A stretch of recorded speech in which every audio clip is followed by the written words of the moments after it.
Πώς φοβάμαι, έβγαλε ήλιο και τώρα μπορεί να λιώσω.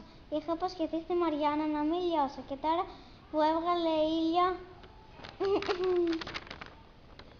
Τι φωνές είναι αυτές που ακούγονται? Τι έγινε εδώ, πού είναι ο Τουρτούρι? Λιώνω. Τουρτούρι τον λένε, ο χιονάνθρωπος έλειωσε. Μα μου είχε υποσχεθεί να μην λιώσει ποτέ.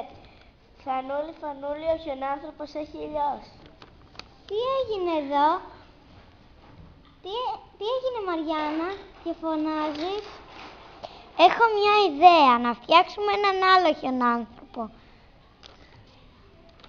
Είναι τέλεια ιδέα. Παιδιά, γυρίστε πίσω, ώρα για ύπνο. Ο χιονάνθρωπος έλειωσε.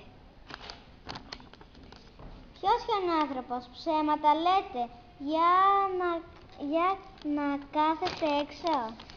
Όχι, μαμά, δεν σου λέμε ψέματα. Μαμά, να κάτσουμε λίγο ακόμα έξω. Καλά, παιδιά.